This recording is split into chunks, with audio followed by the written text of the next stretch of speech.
Yes. If you could go ahead and tell us your name and your affiliation, if you don't mind. My name is Albert Harak, and I'm a principal of... the first question is explained by brief question.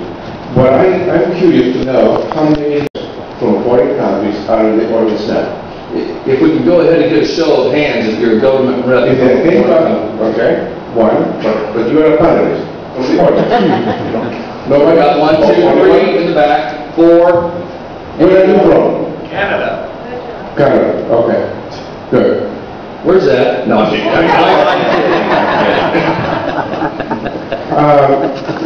this is very interesting because every answer that you gave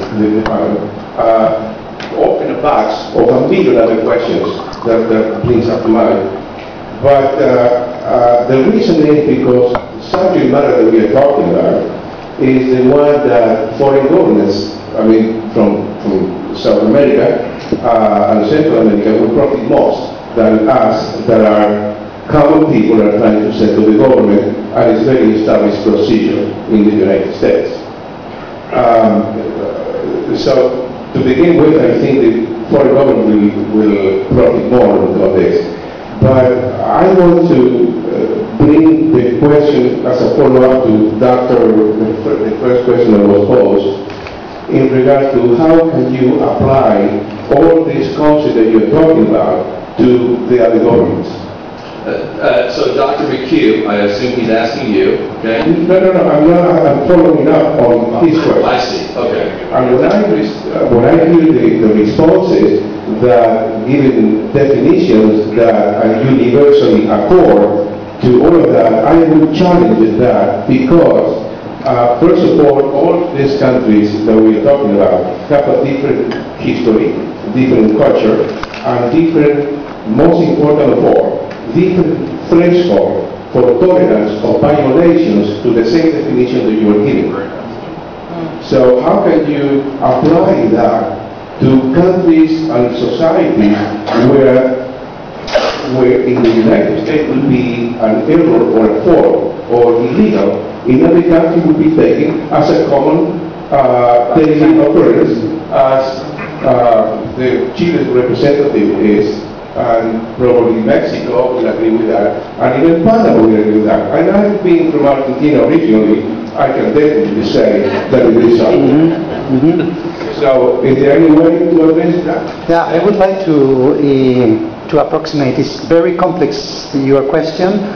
But I mean, I remember immediately with your questions the case of the reform in the criminal justice.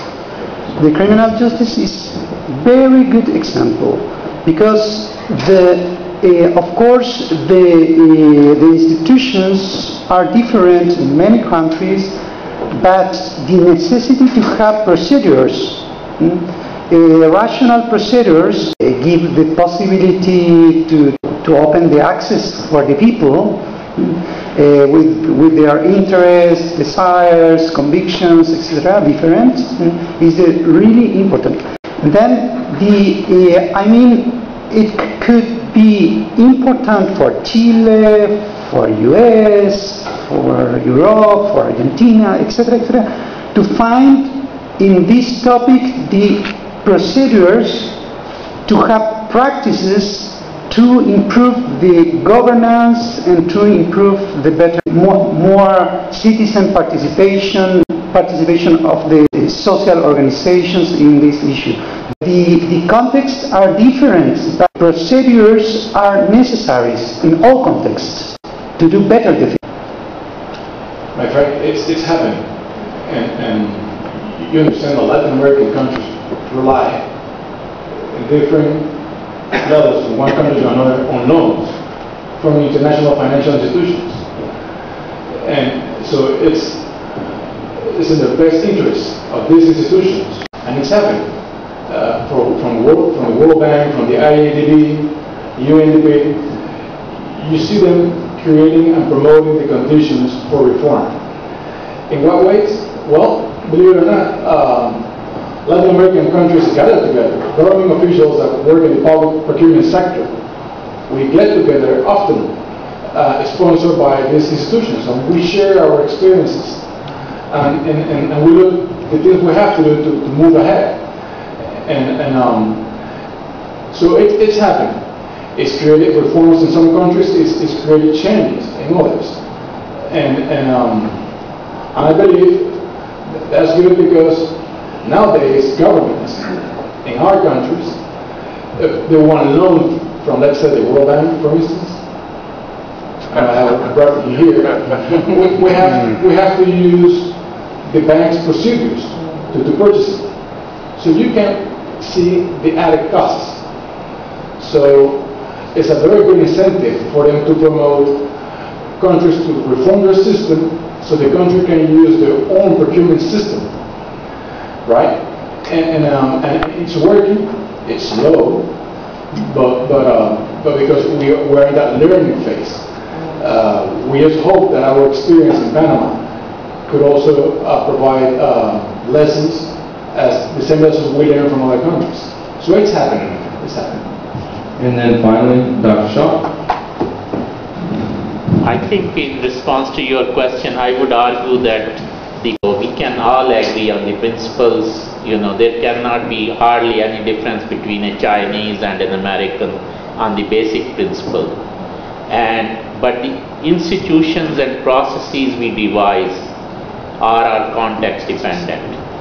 So as a result, we will have very different institutions and processes to achieve the same objective, and part is because of the history, part is because of the culture, partly it is because of the path dependency, partly it is because of the political and institutional regimes we may have that may circumvent. So the fundamental the aspiration of the people around the world are exactly the same. But the question is whether in different contexts those aspirations can be satisfied is another question because of the existing institutions and the path dependency that exists. Michael, did you have a question as a follow-up on this, please? I did, and it actually is flowing through some of the comments, and now that it's come back around. Is there somebody in the back that cannot hear? Okay, we hold it, Michael, we start off again. Thank you. I would be extremely interested to hear how you begin to justify in your own mind the assertion that each country globally would share the basic principles that you laid out as a fundamental matter, from China to the United States to otherwise, without speaking specifically necessarily about a given country. But what is your analytical framework for the conclusion that establishes certain of these general principles from which the rest of the discussion seems to be deriving? I think the general principle is that it is the people who are the governors, and governments of various orders are simply created to serve their interests. Now, when you create these various orders of government, and the question then becomes is whether or not they follow the compact you have with these governments or not. If they don't follow, what are the consequences? Typically, once these governments are created, there is a huge transaction cost for individuals to hold these governments to account. So a citizen in China may have exactly the same values as a citizen in the United States, but faces entirely different institutional circumstances in holding the government to account. The transaction cost in one country may be completely out of proportion than the transaction cost in another country in holding the government to account because of the existing political or